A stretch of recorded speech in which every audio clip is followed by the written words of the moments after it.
Todd just mentioned, I'm Kyle Danenberg from the Ottawa Area ISD, and this is Andrew Radke from Grand Haven Public Schools. I want to start off by telling you a quick story about a little boy named Austin. As you can see in this picture, Austin's in kindergarten. He's got a big smile on his face because he loves going to school every day. He wakes up excited to go to school. He comes home telling his parents about his day. And the part he loves the most is his chance to be creative at school. Right? He loves going to art class, but then also in his classroom, it's those opportunities that he feels like he can be creative. But if we move ahead to Austin in 10th grade, he doesn't feel that he can be creative anymore. Austin goes to school because he has to go to school, not because he wants to. He's not going to drop out. He gets average grades. It's because he doesn't want to argue with his parents about it. He just wants to hide, do what he has to do, but he's completely disengaged from his education. He doesn't understand what it has to do with his future. He knows he has to go every day, but he just doesn't understand why he's there. Austin's not all that different than some students in our system in Ottawa County. The ISD does a survey 1, 3, and 5 years after our students graduate. And year after year after year, we've heard the same thing from one particular question that stands out to us in Future Prep. When we ask the students, what would make your high school experience better? Year after year, for more than 10 years now, an overwhelming number of students tell us the same thing. Had my education been connected to potential careers in real life, it would have made my experience better. And that really resonated with us. And we hear it year after year, but that's their biggest pain. So, as my slide goes, we turn to our business community, or as Jason mentioned, I felt like I should have changed this to employers rather than businesses. But our business community's pain is no surprise to any of us. They can't find talent, but more specifically, the talent that comes to them doesn't have the soft skills that they need to be successful.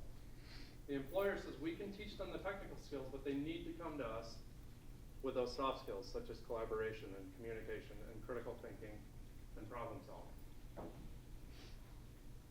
So our response in Future Prep, we're trying to address those pains from the student perspective, and how can we align and better prepare them for what the businesses are feeling and recognizing as their pain. So I want to explain what our core is. There's 5 key elements that we keep at the forefront of our mind, regardless of what program or opportunity or initiative we're creating. These 5 things are at the core of what we do. First and foremost, it's those set of skills that I just mentioned. In the Ottawa area, we call those the skills for success. This is a locally developed set of soft skills or 21st century skills that our business community, educators, community leaders have all agreed these are the skills students need to be successful. The need for relevance. As I explained, Austin was completely disengaged, and those students with that survey each year tell us they don't feel like their education is connected to real life. So we need to add relevance. We do that through project-based learning. We train teachers in PBL, as well as the creative sequence or design thinking. The 5th component of our core might be the most important. Through our learning over the last 4 years that Future Prep has been in place, we've come to realize that we need to give teachers an experience to practice the protocols and techniques that we've taught them during the training, and it makes all the difference. So what does that experience for the educator look like? It starts with 6 days of training where they learn about the skills for success. It's held at local businesses where they can hear directly from the business what those skills are, and they can see how that business operates and functions and what their process is. During that training, we give the educators their first experience. But it's not as a teacher. We have them assume the role of a student. And we have one of those businesses present our educators with a real-world problem or issue that that business is wrestling with. And the educators themselves then are walked through, our trainers facilitate the teachers as students and walk them through a PBL unit and that creative process. So they can really empathize with their students and understand what it feels like to incorporate design thinking into their curriculum. All of that is in preparation for the educators leading into our summer programs. We have 3 separate programs based on the grade level that the teacher's in. And these programs are designed to, now that the teacher has experienced it from a student perspective, now they assume that role as the educator or facilitator, and they're partnered up with a local business and a small group of students to help the students walk through a real world problem.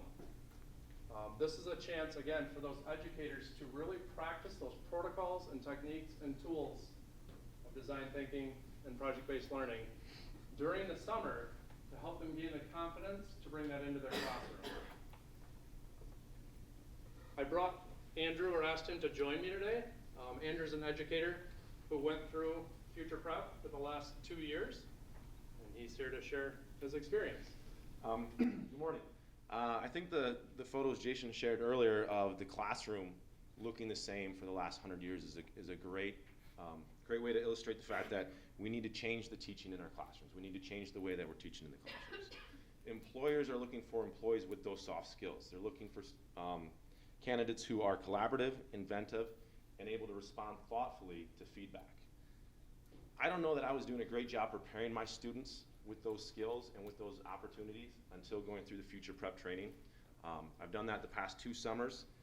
I now use the creative sequence daily in the classroom or weekly. It's pretty much just a design thinking process that they've come up with and shared with us and taught us as educators. I find myself asking students to find real solutions to real world problems and think creatively. They're not presenting to me anymore. They are presenting to an authentic audience. I was pretty enthused about the program, and I kind of jumped right into it. It's a oftentimes very messy, very chaotic process, especially with class of 34th graders. But we found that this process holds their attention. They're engaged, and it's pushing them to be cooperative and innovative thinkers. I'm going to share just a couple projects that we walked the kids through last year. We had to scope a little projects and bigger projects, and some were more fun, and some really did connect to the community. The first one, I paired up with the local toy company, Mackinac Kite in Grand Haven, and just to kind of get the kids thinking about the process, we talked to them about, hey, what would be the next best toy you guys could sell at your toy shop? They opened up their doors an hour early. We took the Harbor Transit bus down to the toy store, and we worked in that space. We interviewed the managers, the employees, the customers coming in, and you'll see the students got a chance to if they're designing a toy and doing that, and that research, that observation comes from being in that space. We took that all the sticky notes and all of our notes back to the classroom, and then we kind of moved on to that prototyping phase. Some kids prototyped actual toys. Some of them made the advertisements for them, some of them made commercials for them, but they were able to design something, and then again, not present to me, but the managers from Mackite came in and picked and said, hey, this would be the potential toy that we would sell at our store. I found that when they're asked to create something for me, it's usually not that great. It's not their best work. When you're asking them to create for somebody else, they'll put in the time and effort. The next project we worked through at the end of the year last year was Grand Haven's redesigning the waterfront stadium down at the end of Washington Street. We had the city manager come in with the drawings for their new design. We spent a couple days observing, taking a look at the project and coming up with survey questions. We took the kids downtown. We went to the waterfront, again, working in that area. Went down to the waterfront, and we surveyed tourists, all the business owners. What do you guys as business owners want to see down there? How can we bring tourists to the waterfront and then connect them to your local businesses? Again, we took all that information back to the classroom. Sticky notes, we categorized them. These people said they wanted restrooms. These people said they wanted more green space. Nobody came up with water slides. That was one of their possible solutions, was water slides down there. But they changed their thinking and connect with the audience. They know what the audience wants. Again, students went through that prototyping. Some of them made call boxes that called restaurants right downtown. Some of them had used electronics to have maps that if they pressed a certain shop, the light lit up on the map. They used QR codes to have menus of the local restaurants pop up. So They did all that. They were fourth graders. Next year, we're going to have them come back, and as those continue to show up on the agenda for the city council, they'll present those ideas to the city council. And then the last one that I'm really excited about, we're starting this year with, we're actually partnering with professors here at Grand Valley, Professor John Ferris and his product design class. I have a student coming in with dwarfism this year, and we are going to work with his design class and run my class through the same protocols, same design team basically, and pair them with a Grand Valley design team. And we're going to design furniture and prototype it and take it through the process so that the students have a say, and the student has a way to advocate for himself so he can fully participate in the classroom, the high top tables, have furniture that is appropriate for him. So it's just, and then these are fourth graders. These guys can do this. I've been super excited about future prep. It's really helped me pair the real world scenarios with the curriculum and match those two up. It's helped me connect with the community and business leaders, and then really showing the students that there's a larger audience than just the teacher and just the classroom. I don't hear that question of when do I need to know this? When am I going to use this? Because they're doing it in the classroom or in the community. They're going to be at Grand Valley at the labs. They're going to be seeing that these are jobs that they could have. So yeah, I've just been really excited about it. Good. I can't help but think back to Austin and how he loved to be creative and to have that opportunity. If classrooms look like this, where the students were out in the community and then they were coming back prototyping, it might make all the difference. And I think about Andrew being one example of our educators that have been through Future Prep. There's a variety of them in the room actually. If I think of John Green and the work he's done down in Saugatuck at the Center for the Arts, or Bob Wandell and Nate Alkire with Stream School. There's just some great things happening within our community, and how do we expand that and get it into each and every classroom and grade level. We feel like we're on the right track. Each year, we work with about 130 educators that go through those summer programs and this training, and have the chance to practice these protocols and techniques with real students in the summer, giving them the confidence to take that into their classroom. If we work with 130 educators across those grade levels, we're excited about the fact that we're reaching almost 10,000 students each year.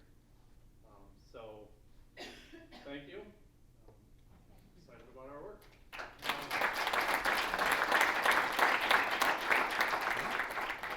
Thanks. It's been great hearing about the amazing things that are happening in my new community. So thank you for the warm welcome, John, and for letting me come here and talk about one example of a project that we did in New York City with Cooper Hewitt.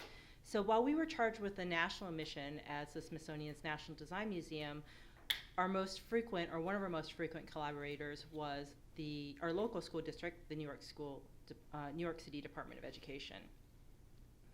So just a little feedback or a little background. The district serves 1.1 million students. There are 400 public high schools, and within those schools there are over 700 program options. So the decision for a New York City 8th grader about where to apply to high school is basically akin to most of us applying to college, if not more challenging. Certainly it was more than that for me. So to help the 80,000 students and their families kind of prepare for this very important decision, the DOE publishes this enormous high school directory. It looks like an old school telephone book, it's massive, but they publish it in 10 languages. So let's just give you a little background. But so the fun thing one of the things I got to do is that the DOE for many years chose the artwork for the cover from one of the students in the district. And that was chosen from a group of people from different cultural organizations around the city, as well as DOE staff. So you remember, we got 5 boroughs, and we got a lot of people to cover. Doesn't that sound cool? It sounds interesting, great, right? It is, in theory, until you kind of get into a room and you have to realize that a cover is a piece of work usually created by a very skilled graphic designer. So there are a lot of challenges. One of the things that we saw is, we saw a lot of really, really good art, but we saw a lot of bad design. And we saw mostly what was interesting is huge levels of frustration between the educators who were guiding the students to creating this fantastic work. And we saw the frustration from the DOE administration side because they weren't getting the kind of work that they needed to move forward. And then the last thing that I noticed after a few years is that we were seeing a drop in participation, right? Here's this great moment. You guys were talking about having a moment for a creative outlet. This is a wonderful opportunity. But I just saw like everyone, it was kind of going down. And that's because both the students and the educators saw that the work that they were submitting, it was not what was being produced on the cover. It was being dramatically altered. And so how do you kind of deal with that? What we did, since we were the design museum, is we kind of offered a little, I like to call it a mid-course correction on, what's happening here. And what we offered them was a little overlay of design thinking into the process. And so I have to say that the DOA was extremely excited and very open to that idea. And they allowed us to brainstorm and really start ideate ways that we could make changes that impacted the next cycle. So the first hurdle that we really achieved, that kind of what Kyle and some other people were talking about, is that we provided a free professional development training on graphic design. Because the people who were getting the students ready for the contest were actually arts educators, and many of them hadn't had the skill set to understand the design process. So we introduced them to that. And we also got them thinking about the idea that design is not about self-expression, but it's about solving a problem or a need within the community, and that there's different issues that you have to bring up. And that resulted in new curriculum and instruction throughout the district. And we also gave the educators lots of resources that they could use within their classrooms for their students. The next thing we did is we helped clarify for all the stakeholders that the true client in this process was really the high school admissions and communications teams. That's going to sound crazy to you, but with 400 high schools, there was just there were teams for admissions in pre-K, elementary, middle school, and high school. So this was a team of about 15 people just for high school admission. And we got them to start thinking about themselves as a client, and we also got them to work with us on developing a creative brief. That went back to the educators and to the students to help them understand what the issues were at hand as they went through this design process around the cover design. The next thing we did, from the Cooper Hewitt standpoint, we did lots of different projects with lots of different audiences, but we have a very strong program actually called Design Prep, where we provide college and career readiness for high school students. And so we created a mandatory workshop series for the top 20 student designers. And at the kickoff, the kids presented their work and their initial concepts to the DOE, the client, and they also learned about the client's skills, their needs, and their challenges. And over the next few weeks, the students worked with a bunch of kick-ass designers, people who worked with major corporations and worked on websites and things like that, typographers. They helped them hone their project. So they went through the iteration process. They had a great idea, but we walked them through the process to keep changing it to make it better to serve their client needs. Now, kind of going back to one of the many things that people have been saying is actually, although the students learned some really great design skills, I think probably the most important part of that was actually the new 21st century skills they learned, right? They were working in groups with people that they didn't know from all over the city. They were doing lots of public speaking, and they were talking about critique and different things like that. So those soft skills were much more important to some of those students, because the reality is we're not all going to be designers. I'm sorry, John. So, and then the last thing that we did is at the end of the process, there's a lot of students, right? There's 80,000 students who are really impacted every year by this directory. So we asked the DOE to start thinking about doing a community vote. Why does the DOE get to decide what's going to be on the cover of this directory that's, a print run of 150,000? So we opened it up to the community to weigh in on what they thought. And that really brought investment down from the DOE leadership, because it got the chancellor to come to the award ceremony, and it got some really great press for the district. So you're probably wondering, what does this look like from a student's point of view? So this is dear Leo. He was a senior at Townsend Harris High School, which is in Queens. And he was selected in 2011 as one of the top student designers.